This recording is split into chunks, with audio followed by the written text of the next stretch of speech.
So this video is about how to install the ultimate soft close dampers from Proper Design.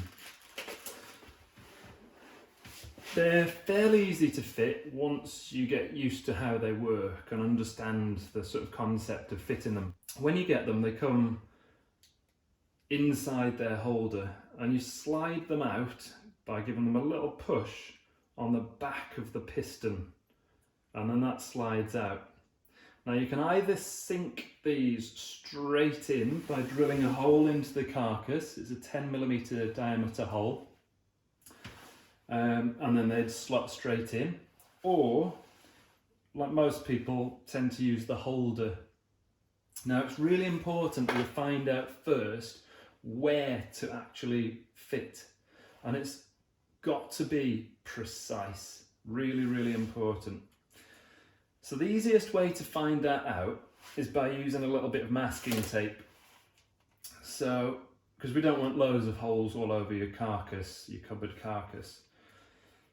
So at the moment you can see and hear that this cupboard slams. Okay, now what we're going to do is to address that. So I'm going to start, these dampers have to be fitted on the opposite side to the hinge. So I'm going to start about here. And remember, each and every cupboard in your kitchen will be different.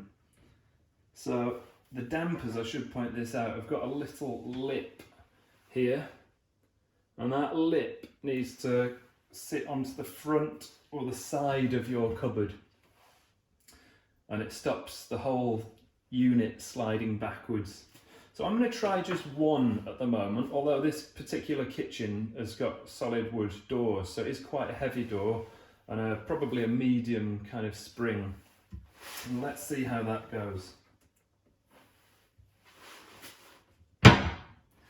So as you can see, it doesn't catch enough of the weight at the moment. So to increase the power of the damper, we need to move it away from the hinge. So I'm just going to peel that off. I'm just going to go for it. I'm going to put it right on the very end.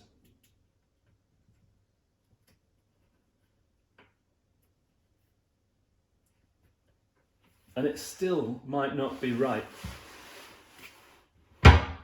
Much better.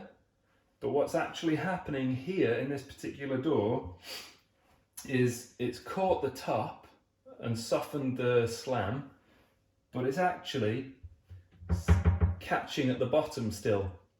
And there's two ways that you could solve that. You could either just get a stick-on little door buffer pad that goes on, or you could fit another damper.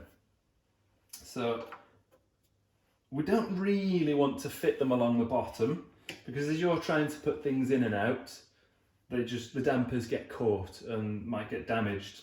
So preferably we'd put it on the side. So I know that this cupboard door is catching on the bottom here. So we want to support that closure. Let's have another go. Okay, brilliant. Absolutely brilliant. Beautifully quiet, actually sounds really nice. So now we've found where we need to position our dampers to stop the cupboard slamming, we need to actually permanently fix the dampers. Using a pen or a pencil, you need to just literally make a small mark.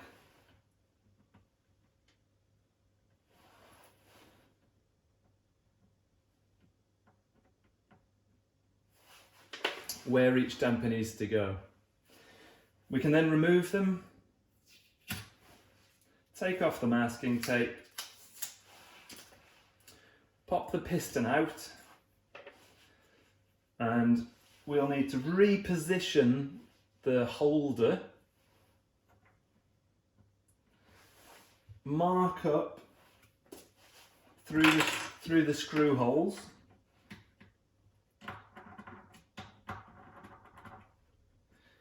and then with a small pilot hole drill bit, which is just a small drill bit, make a small drill hole, and that'll make the screws that come in the pack much easier to screw in by hand. Easy with a normal screwdriver, but it's really important to make that pilot hole.